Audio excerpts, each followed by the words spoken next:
1803, President Thomas Jefferson got approval by Congress for an expedition to explore the lands of Louisiana Purchase. Meriwether Lewis and William Clark were asked by President Thomas Jefferson to lead the expedition on May 14, 1804. The expedition, called the Corps Discovery, began. They would return home 2 years later in 1806. The expedition helped to open up the west of the expansion by people seeking a better life. Welcome to my talk show, Mayweather Lewis and William Clark. I am very happy to be your guest. I look forward to answering the questions of your studio audience. I too am thrilled to share with your studio audience our trip to explore the lands of the Louisiana Purchase. Let's start the question with audience number one. What would you like to ask my guest?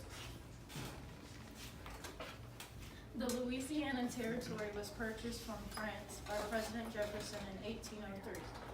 The cost was $15 million, or about 3 cents an acre. Can you share some additional information about the Louisiana Purchase? It was a pretty big purchase. It actually doubled the size of the United States. The 828,000 square miles of territory would eventually become 15 states. The land stretched westward from the Mississippi River to the east of the Rocky Mountains. The Louisiana Territory also included land that went up to the border with Canada.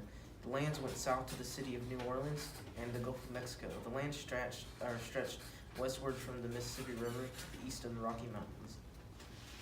Did you know that many in Congress, our lawmaking body, didn't agree with the purchasing?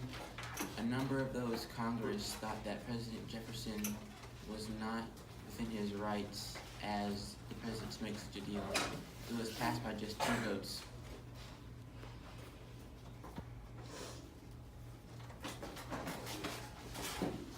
You both were asked to lead an expedition to explore the new territory. The trip would take 2 years, 4 months, and 10 days. Your goal were to map the rivers, make friends with natives, open the west to trade, and look for a northwest passage, an easy water route from coast to coast.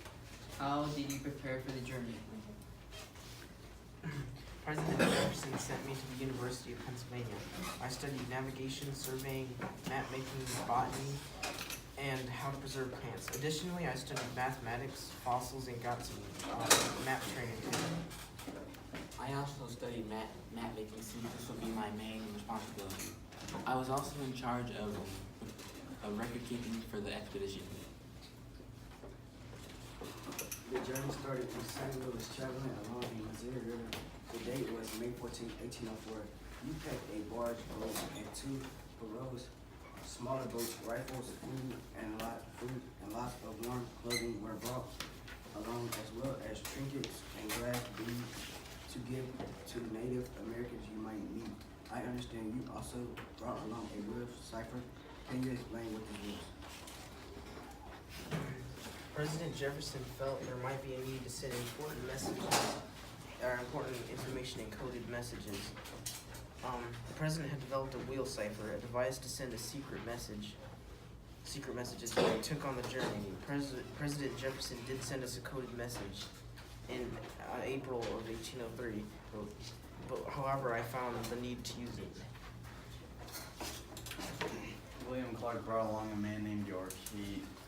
He was a black servant. He was Clark's black servant, part of the expedition.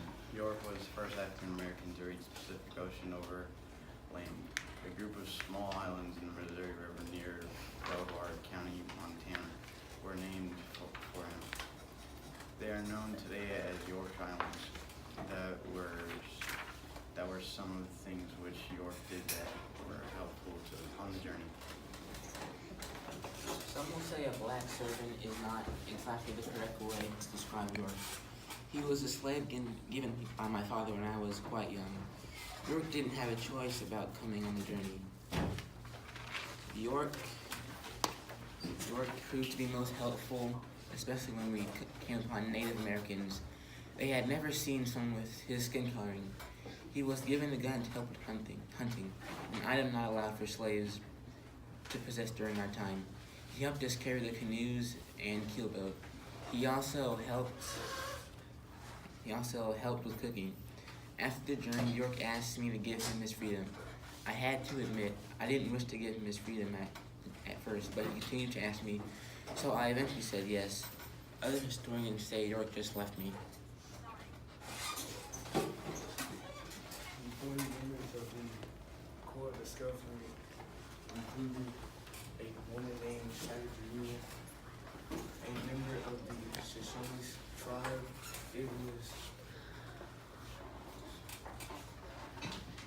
It was felt that Shaggy could communicate with some of the Native American tribes you might meet.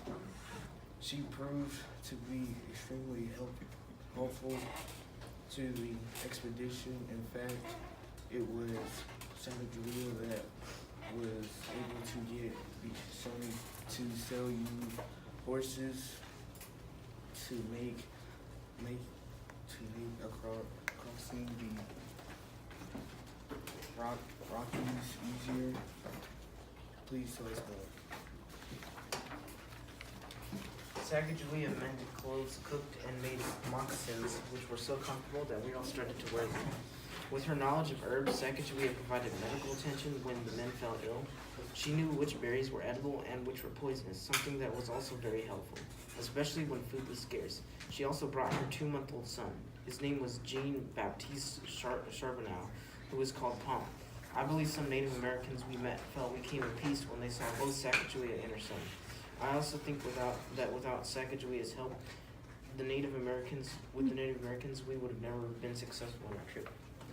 Don't forget, when we came across areas in which Sacagawea had lived, her remembering off-trails came in handy. She also helped to save navigational instruments, medical supplies, and notes of the trip. While traveling along the Missouri River, one of the boats, called Pirogue, capsized. The day